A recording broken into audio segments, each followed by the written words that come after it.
बंधु मैंने 18 जनवरी 2026 रविवार दिन पड़ुछि त्रिवेणी अमावास्या। एही दिन आपण माने निज घर को नहीं आसंतु एही गछर चेर। तेबे बंधु माने एही गछर चेरटी को आपण चाहिए तो जेकोसी दिन रे आनी पारिबे, किंतु किछि विशेष दिन रहिछि जो दिन गुड़िकरे जदि आपण एही चेर को आणती तो एही चेरर चमत्कारी शक्ति रे वृद्धि होइथाय एवं एहा आपणको अधिक शुभ फल प्रदान करिथाय। तेणु जदि किछि विशेष दिन रे आपण एही चेर को आणुछंती तो आपणको एहा अधिक लाभ प्रदान करि पारिबो। आपण एही चेर को निजर घर को नै आसंतु। बंधु माने आजिर एही भिडियो रे म आपणको जे चेर विषय रे कहिबाकू जाउछि तो एही जे गछटी होइथाय ताहा हमको बहुत साधारण बोली माने होइथाय, कारण एही गछटी बहुत सहजरे प्रत्येक स्थान रे मिल जाय थाय। आमे समस्ते एही गछ सहित परिचित अटे एवं एही गछ आम पाई बहुत साधारण मध्य अटे, मात्र एहार गुण असाधारण अटे जहाँकि आम समस्तंको जणा नथाय। बंधु माने जदि आपण थरे भी एहार चमत्कारी गुण जानि जानती तो निश्चित भाबरे एही गछटी को आपण आ साधारण गछ बोली भाबिबे नाही, कारण एहा आपणको जीवन को संपूर्ण भाबरे बदलाई देबो। बंधु माने आम जीवन रे गछलता मानकर बहुत अधिक महत्व रही थाए, कारण एपरी किछि वृक्षलता रही थांती जे माननको आमे देवी देवता भले पूजा करिथाउ, से माने आम पई देवतुल्य होई थांती। एही गछ गुडी को पूजा करबा द्वारा आमको आमर मनस्कामना पूर्ण करिबारे बहुत सहायक होई थाए एवं एपरी किछि अनेक गछ रही थाए जे गुडिक औषधीय गुण रे भरी होई रही थाए एवं आमर जीवन रक्षा करिबारे मध्य सेही गछ गुडिक आमर अनेक उपकार करिथांती। तो वृक्षलता माने निश्चित भाबरे आमको अनेक गुडिए चमत्कारी लाभ प्रदान करिथांती। एही दिन घर को नहीं आसंतु एही गछर चेर को। आपणको जीवन रे चलीथिबा समस्त दुख कष्ट एवं समस्यार होइजिबो अंत। एहा सहित आपणकर समस्त मनस्कामना मध्य पूर्ण होइजिबो। आपणको जीवन रे जे कोनोसी भी समस्या चली थाउ, ताहा धन जनित समस्या हेउ किंबा चाकिरी को नहीं हेउ किंबा व्यापार वाणिज्य को नहीं हेउ किंबा चाकिरी समस्या थाउ, एही समस्त समस्या को दूर करिदेब एही गछर चेर। अनेक प्रकारर रोग बाध्यरु मध्य एहा आपणको रक्षा करिथाए। सेथिपई आपण माने भिडियोटी को स्किप न करी शेष पर्यंत निश्चय देखंतु। तेबे बंधु माने भिडियोटी रे आगो को बढ़िबा पूर्वरु भिडियोटी को लाइक करी चैनल टी को सब्सक्राइब करि दियंतु एवं कमेंट बॉक्स रे भक्ति एवं श्रद्धार सहित जय मां लक्ष्मी निश्चय लिखंतु। तेबे बंधु माने एही गछटी सहित आपण माने समस्ते भल भाबरे परिचित देबे एवं एही गछटी को एक साधारण गछ भाबे एहाको आपण अणदेखा मध्य करि देइथिबे। एमिति कि जदि आपणकर घर पाखरे एही गछ उठिथिबो तेबे आपण एही गछ को अनाबना गछ भाबे ओपाडी की फोपाडी मध्य देइथिबे। तेबे बंधु माने आपण माने जानि रखिबा उचित जे एहा कोनोसी अनाबना गछ नुहे, एहा एक एपरी चमत्कारी गछ जेउथिरे भगवान शिव शंकर, भगवान शनिदेव एवं मां लक्ष्मीकर वास होइथाए। एमिति कि एही गछर मूलरे मां गंगाकर मध्य वास होइथाए। तेबे आपण जदि एही गछर तांत्रिक एवं आयुर्वेदिक गुण विषय जानि नेबे तेबे आपणको पाई मध्य एही गछटी अत्यंत मूल्यवान होइजिबो एवं एही गछटी को आपण मध्य निजर दिनचर्या रे व्यवहार करिबाको लागिबे। जदि आपण निज जीवन रे दुख, दारिद्र्यता, कष्ट एवं अनेक गुडिए समस्या पाई चिंतित अछंती तेबे एही गछर व्यवहार करी आपण से समस्त समस्यारू मुक्ति पाई पारिबे। तेबे सरल भाषा रे कहिबाकू गले जदि आपणको जीवन रे धनजनित समस्या देखा जाउछि, धनजनित समस्या को नै आपण चिंतित अछंती, तेबे एही गछ को जदि आपण सठिक भाबरे साधना करि नेबे अर्थात एही गछ सहित जड़ित उपाय गुडी को आपण सठिक भाबरे करि नेबे तेबे निश्चय भाबरे आपणको मां लक्ष्मीकर कृपा प्राप्त हेबो एवं आपणको जीवन रे चलीथिबा समस्त धनजनित समस्यार मध्य समाधान होइजिबो एवं विभिन्न दिगरु आपणकर रोजगार हेबो, जहा फଳରେ आपणकर आर्थिक स्थिति मध्य धीरे धीरे सुदृढ़ हेबाको लागिबो। ଏମିତିକି ଯଦି ଆପଣ ଶତ୍ରୁଙ୍କ ଦ୍ୱାରା ପୀଡ଼ିତ ହେଉଛନ୍ତି, ଶତ୍ରୁଜନିତ ସମସ୍ୟାର ସମ୍ମୁଖୀନ ହେଉଛନ୍ତି, ତେବେ ସଠିକ ଭାବରେ ଏହି ଗଛର ସାଧନା କରିନେବା ଦ୍ୱାରା ଭଗବାନ ଶନିଦେବଙ୍କ କୃପାରୁ ଆପଣଙ୍କୁ ଶତ୍ରୁ ପୀଡ଼ାରୁ ମଧ୍ୟ ମୁକ୍ତି ମିଳିବ। ଏମିତିକି ଅନ୍ୟ କିଛି କାରଣ ପାଇଁ ଯଦି ଆପଣ ନିଜ ଜୀବନରେ ଚିନ୍ତିତ ଥିଲେ, ଆପଣଙ୍କର ଭାଗ୍ୟ ଆପଣଙ୍କର ସାଥ ଦେଉନଥିଲା, ତେବେ ଆପଣଙ୍କୁ ସଠିକ ଭାବରେ ଏହି ଗଛଟିର ସାଧନା କରିବାକୁ ହେବ ଏବଂ ପ୍ରଭୁ ଭୋଳା ଶଙ୍କରଙ୍କର ଆଶୀର୍ବାଦ ମଧ୍ୟ ପ୍ରାପ୍ତ କରିବାକୁ ହେବ। ଏବଂ ଆପଣ ଯଦି ପ୍ରଭୁ ଭୋଳା ଶଙ୍କରଙ୍କୁ ପ୍ରସନ୍ନ କରିନିଅନ୍ତି, ତେବେ କାଳ ବି ଆପଣଙ୍କର କିଛି ଅସୁବିଧା କରିପାରିବ ନାହିଁ। କାରଣ ଭଗବାନ ଭୋଳା ଶଙ୍କର ହେଉଛନ୍ତି କାଳର କାଳ, ମହାକାଳ। ତାଙ୍କର ଆଶୀର୍ବାଦ ଯାହାକୁ ପ୍ରାପ୍ତ ହୋଇଥାଏ, କୌଣସି ବି ଶକ୍ତି, ଦୁନିଆର କୌଣସି ବି ଶକ୍ତି ତାର କିଛି ବି କ୍ଷତି କରିପାରିନଥାଏ। ତେବେ ବନ୍ଧୁମାନେ, ଏହି ଗଛର କେଉଁ ଭାଗ ଆପଣଙ୍କୁ କେଉଁ ପରିମାଣରେ ବ୍ୟବହାର କରିବାକୁ ହେବ, ସେ ବିଷୟରେ ଜାଣିବା ମଧ୍ୟ ଅଧିକ ଗୁରୁତ୍ୱପୂର୍ଣ୍ଣ ଅଟେ। ଏବଂ ଯେଉଁ ବିଷୟରେ ଆଜି ମୁଁ ଆପଣଙ୍କୁ ଏହି ଭିଡିଓରେ କହିବାକୁ ଯାଉଛି। ତେବେ ବନ୍ଧୁମାନେ, ଏହି ଗଛଟିର ଦୁଇଟି ଗୁଣ ରହିଛି, ଆୟୁର୍ବେଦିକ ଗୁଣ ଏବଂ ତାନ୍ତ୍ରିକ ଗୁଣ।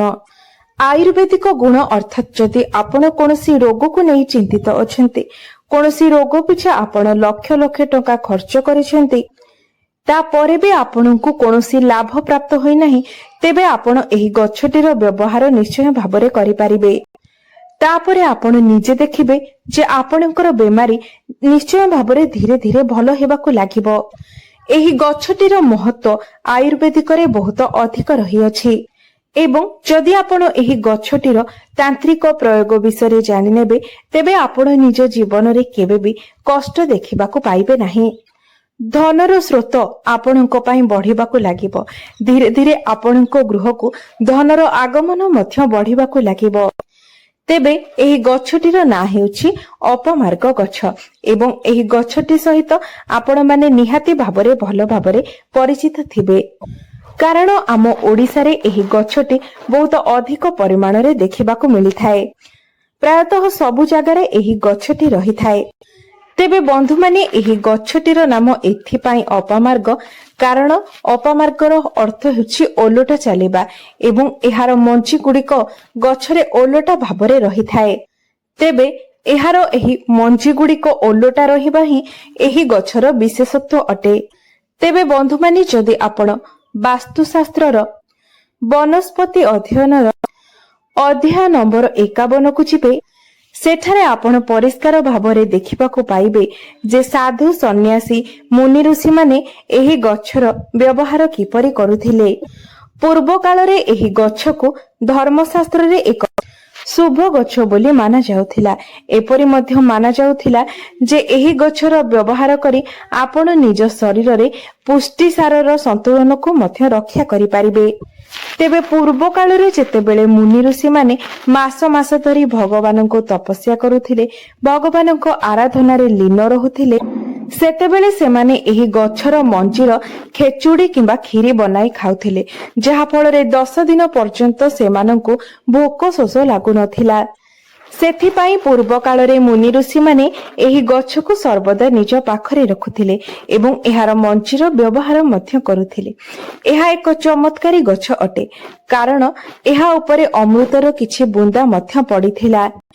କାରଣ ଯେତେବେଳେ ସମୁଦ୍ରର ମନ୍ଥନ ହୋଇଥିଲା ଏବଂ ଏହି ଅମୃତଟି ଧରା ପୃଷ୍ଠକୁ ଆସିଥିଲା, ସେତେବେଳେ ଏହି ଅପମାର୍ଗ ଗଛଟି ଉପରେ କିଛି ବୁନ୍ଦା ଅମୃତ ପଡ଼ିଯାଇଥିଲା, ଯାହା ଫଳରେ କି ଏହାର ମୂଳରେ ମା ଗଙ୍ଗାଙ୍କର ବାସ ହୋଇଥାଏ। ତ ଯଦି ଆପଣଙ୍କ ପାଖରେ ପୁରୁଣା କାଳିଆ ଲୋକ କେହି ଥିବେ, ତେବେ ଆପଣ ସେମାନଙ୍କ ଠାରୁ ନିଶ୍ଚୟ ଏହି କଥା ବୁଝିପାରିବେ ଯେ ପ୍ରାଚୀନ କାଳର ଲୋକମାନେ ଏହାର ମୂଳର ବ୍ୟବହାର ନିଶ୍ଚୟ ଭାବରେ କରୁଥିଲେ। ସେମାନେ ଏହି ଗଛର ମୂଳରେ ଦାନ୍ତ ଘଷୁଥିଲେ। ଯଦି ଆପଣଙ୍କର ଦାନ୍ତରେ ଦରଜ ରହୁଛି, ପାଇରିଆ ହୋଇଛି, ଦାନ୍ତ ହଳଦିଆ ପଡ଼ିଯାଇଛି କିମ୍ବା ଦାନ୍ତରେ ବ୍ୟାକ୍ଟେରିଆ ଜମି ଯାଇଛନ୍ତି, ତେବେ ଏହି ସବୁ ସମସ୍ୟା ପାଇଁ ଏହି ଗଛଟି ଆପଣଙ୍କ ପାଇଁ ରାମବାଣ ପରି ହୋଇପାରେ। ତେବେ ଆସନ୍ତୁ ଆମେ ପ୍ରଥମେ ଏହି ଗଛର ଆୟୁର୍ବେଦିକ ଗୁଣ ବିଷୟରେ ଜାଣିନେବା, ତାପରେ ଆମେ ଏହି ଗଛର ତାନ୍ତ୍ରିକ ପ୍ରୟୋଗ ବିଷୟରେ ଜାଣିବା। ତେବେ ଏହାର ପ୍ରଥମ ଆୟୁର୍ବେଦିକ ଗୁଣ ହେଉଛି ଯଦି ଆପଣ ଦାନ୍ତରେ ଦରଜ ଅନୁଭବ କରୁଛନ୍ତି, ଦାନ୍ତ ମୂଳରେ ବ୍ୟାକ୍ଟେରିଆ ଜମି ଯାଇଛି, ଅନେକ ଔଷଧ ଖାଇଲା ପରେ ମଧ୍ୟ ଆପଣଙ୍କୁ କୌଣସି ଉପଶମ ମିଳୁନାହିଁ, ତେବେ ମାତ୍ର 15 ଦିନ ପର୍ଯ୍ୟନ୍ତ ବି ଯଦି ଆପଣ ଏହି ଗଛର ମୂଳ କିମ୍ବା ଚେରରେ ଦାନ୍ତ ଘଷନ୍ତି, ତେବେ ଦେଖିବେ ଆପଣଙ୍କର ଦାନ୍ତ ଜନିତ ସମସ୍ୟା ତୁରନ୍ତ ଠିକ ହୋଇଯିବ। ଏବଂ ଯଦି ଆପଣ ଆପଣଙ୍କର ମାଢିରେ କୌଣସି ପ୍ରକାରର ସମସ୍ୟାର ଅନୁଭବ କରୁଛନ୍ତି, ତେବେ ଲଗାତାର 1 ମାସ ପର୍ଯ୍ୟନ୍ତ ଏହାର ମୂଳରେ ଦାନ୍ତ ଘଷିବା ଦ୍ୱାରା ମାଢି ଜନିତ ସମସ୍ୟା ମଧ୍ୟ ଦୂର ହୋଇଯିବ। ଯଦି ଆପଣଙ୍କର ଦାନ୍ତ ଗୁଡ଼ିକ ହଳଦିଆ ପଡିଯାଇଛି, ତେବେ ଏପରି ମାନାଯାଏ ଯେ ଅପମାର୍ଗ ଚେର କିମ୍ବା ମୂଳରେ ଦାନ୍ତ ଘଷିବା ଦ୍ୱାରା ଦାନ୍ତ ଗୁଡ଼ିକ ମୋତି ପରି ଚମକି ଉଠିଥାଏ। ବନ୍ଧୁମାନେ, ଆଜିକା ଯୁଗରେ ଅନେକ ଲୋକଙ୍କର ଆଣ୍ଠୁଗଣ୍ଠି ଜନିତ ସମସ୍ୟା ଦେଖିବାକୁ ମିଳୁଛି। ଅନେକ ଲୋକଙ୍କର ଆଣ୍ଠୁ ଗଣ୍ଠିରେ ଯନ୍ତ୍ରଣା ଅନୁଭବ ହେଉଛି ଏବଂ ଅନେକ ଔଷଧ ଏବଂ ତୈଳର ବ୍ୟବହାର ପରେ ମଧ୍ୟ ସେଥିରେ କୌଣସି ଉପଶମ ମିଳିପାରୁନାହିଁ। ତେବେ ଏପରି ପରିସ୍ଥିତିରେ ଏହି ଗଛର ପ୍ରୟୋଗ ହିଁ ଆପଣଙ୍କୁ ନିଶ୍ଚୟ ଭାବରେ ଉପଶମ ପ୍ରଦାନ କରିପାରିବ। ସେଥିପାଇଁ ଆପଣ ଅପମାର୍ଗ ଗଛର କିଛି ମୂଳ ନେଇ ଆସନ୍ତୁ ଏବଂ ଏହାକୁ ଖରାରେ ଭଲ ଭାବରେ ଶୁଖାଇ ଦିଅନ୍ତୁ। ତାପରେ ଭଲ ଭାବରେ ଶୁଖିଗଲା ପରେ ଆପଣ ସେହି ଚେରରେ ପାଉଡର ବନେଇ ନିଅନ୍ତୁ ଏବଂ ସୋରିଷ ତେଲରେ ସେହି ପାଉଡରକୁ ଭଲ ଭାବରେ ଫୁଟାଇ ତାପରେ ସେହି ତେଲକୁ ଆପଣଙ୍କର ଯନ୍ତ୍ରଣା ହେଉଥିବା ସ୍ଥାନରେ ମାଲିସ କରନ୍ତୁ। ତେବେ ଏହି ପ୍ରୟୋଗଟି ଯଦି ଲଗାତାର 2 ମାସ ପର୍ଯ୍ୟନ୍ତ ଆପଣ କରନ୍ତି, ତେବେ ନିଶ୍ଚୟ ଭାବରେ ଆପଣଙ୍କୁ ଯନ୍ତ୍ରଣାରୁ ଉପଶମ ମିଳିବ। ବନ୍ଧୁମାନେ, ଆୟୁର୍ବେଦରେ ଏହି ଗଛଟିର ବହୁତ ଅଧିକ ମହତ୍ତ୍ୱ ରହିଅଛି। ତେବେ ଏହି ସବୁ ସମସ୍ୟା ଗୁଡ଼ିକ ପାଇଁ ଆପଣ ଏହି ଗଛଟିର ପ୍ରୟୋଗ ନିଶ୍ଚୟ ଭାବରେ କରନ୍ତୁ, କାରଣ ଏଥିପାଇଁ ଆପଣଙ୍କୁ ପଇସା ଖର୍ଚ୍ଚ କରିବାର କୌଣସି ଆବଶ୍ୟକତା ନାହିଁ, ମାତ୍ର କିଛି ଦିନ ସମୟ ଦେବାର ଅଛି। ତେବେ ଆପଣ ଲଗାତାର ଭାବରେ ଯଦି ଏହି ଗଛଟିର ପ୍ରୟୋଗ କରିନିଅନ୍ତି, ତେବେ ନିଶ୍ଚୟ ଭାବରେ ଆପଣଙ୍କୁ ଆପଣଙ୍କର କଷ୍ଟରୁ ଉପଶମ ମିଳିବ। ତେବେ ଏବେ ଆସନ୍ତୁ ଜାଣିନେବା ଏହି ଗଛଟିର ତାନ୍ତ୍ରିକ ପ୍ରୟୋଗ ବିଷୟରେ। ବନ୍ଧୁମାନେ, ଆପଣମାନେ ଜାଣିଥିବେ ଏପରି ଅନେକ ବ୍ୟକ୍ତି ରହିଥାନ୍ତି ଯେଉଁମାନେ ସର୍ବଦା ସେମାନଙ୍କ ଶତ୍ରୁଙ୍କ ଦ୍ୱାରା ପୀଡ଼ିତ ହୋଇଥାନ୍ତି। ପ୍ରତ୍ୟେକ ଦିନ ସେମାନଙ୍କୁ ଶତ୍ରୁଙ୍କ ଦ୍ୱାରା କିଛି ନା କିଛି ଅସୁବିଧାର ସମ୍ମୁଖୀନ ହେବାକୁ ପଡ଼ିଥାଏ। ସେମାନଙ୍କର ଶତ୍ରୁମାନେ ସର୍ବଦା ସେମାନଙ୍କର କିଛି ନା କିଛି କ୍ଷତି କରିବା ପାଇଁ ଚାହିଁଥାନ୍ତି। ତେବେ ସେଥିପାଇଁ ଆପଣଙ୍କୁ ଶନିବାର ଦିନ ଏହି ପ୍ରୟୋଗଟି କରିବାର ଅଛି। ଶନିବାର ଦିନ ଆପଣ ଅପମାର୍ଗର ମଞ୍ଜି ଛିଡାଇ ଆଣନ୍ତୁ ଏବଂ ଏହାକୁ ଏକ ନାଲି କପଡାରେ ବାନ୍ଧି ଦିଅନ୍ତୁ। ତାପରେ ଆପଣ ଏହି କପଡାଟିକୁ ଧରି ଶନି ଠାକୁରଙ୍କର ମୂର୍ତ୍ତି କିମ୍ବା ଫଟୋର ଗୋଟିଏ ପାଖରେ ବସନ୍ତୁ। ଆପଣ କେବେ ବି ଶନିଦେବଙ୍କର ସାମ୍ନା ସାମ୍ନି ବସିବେ ନାହିଁ, ଡାହାଣ ପାଖରେ କିମ୍ବା ବାମ ପାଖରେ ବସିବେ। ତେବେ ତାପରେ ଆପଣ ଶନି ଚାଳିଶାର ପାଠ କରନ୍ତୁ। ତେବେ ଆପଣଙ୍କୁ 51 ଥର ଶନି ଚାଳିଶାର ପାଠ କରିବାର ଅଛି। ତାପରେ ଆପଣ ଏ ଯୋଉ କପଡାଟି ରଖିଥିବେ, ଯେଉଁଥିରେ ଅପମାର୍ଗ ମଞ୍ଜି ବାନ୍ଧି କରି ରଖିଥିବେ, ସେହି କପଡାକୁ ଆପଣ ଏକ ଏପରି ସ୍ଥାନରେ ରଖନ୍ତୁ ଯେଉଁଠାକୁ କେହି ବି ଯିବା ଆସିବା କରୁନଥିବେ। ତାପରେ ଆପଣ ନିଜେ ଲକ୍ଷ୍ୟ କରିପାରିବେ ଯେ ଆପଣଙ୍କର ଶତ୍ରୁ ଯେତେ ବି ଶକ୍ତିଶାଳୀ ହୋଇଥାଉ, ଏହି ଉପାୟଟି କରିବା ପରେ ସେ ତାର ସବୁ ଚେଷ୍ଟାରେ ବିଫଳ ହେବ। ଆପଣଙ୍କର ଶତ୍ରୁମାନେ ଆପଣଙ୍କର କ୍ଷତି କରିବାରେ ଆଉ କଦାପି ବି ସମର୍ଥ ହୋଇପାରିବେ ନାହିଁ ଏବଂ ଯଦି ଅକାରଣରେ ଆପଣଙ୍କର କେହି କ୍ଷତି କରିବା ପାଇଁ ଚାହୁଁଥିବ, ତେବେ ଓଲଟା ତାର ହିଁ କ୍ଷତି ହେବ।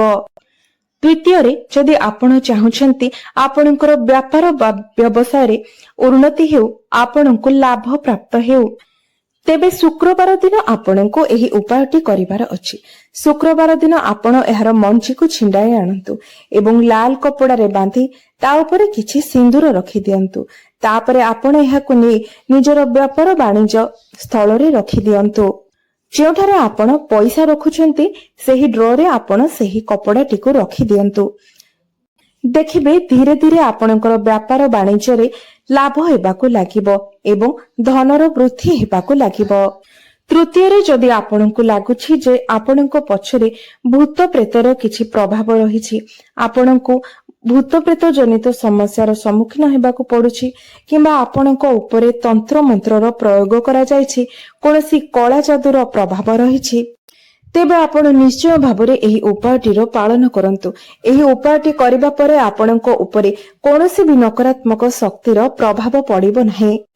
ତେବେ ସୋମବାର ଦିନ ଆପଣ ଗୋଟିଏ ଅପମାର୍ଗ ଗଛ ଉପାଡ଼ି ଆଣନ୍ତୁ ଏବଂ ଏହାର ମୂଳଟିକୁ ଭଲ ଭାବରେ ଧୋଇ ନେଇ ଏହାକୁ ନେଇ ଆପଣ ପ୍ରଭୁ ଶିବ ଶଙ୍କରଙ୍କର ମୂର୍ତ୍ତି କିମ୍ବା ଫଟୋ ସାମ୍ନାରେ ବସି 1001 ଥର ଓମ୍ ନମଃ ଶିବାୟ ମନ୍ତ୍ରର ଜପ କରନ୍ତୁ। ତାପରେ ଗୋଟିଏ ଚାନ୍ଦିର ତାବିଜରେ ଏହାର ଚେରକୁ ପୁରାଇ ଆପଣ ନିଜର ଗଳାରେ ଏହି ତାବିଜକୁ ଧାରଣ କରନ୍ତୁ। ଆପଣ ନିଜେ ଦେଖିବେ ଯେ ଯେତେ ବି ନକାରାତ୍ମକ ଶକ୍ତି ହେଉ, ଯେତେ ବଡ଼ ବି କଳା ଯାଦୁର ପ୍ରୟୋଗ ହୋଇଥାଉ, ଆପଣଙ୍କ ଉପରେ ଏହାର ପ୍ରଭାବ କିଛି ବି ପଡ଼ିବ ନାହିଁ।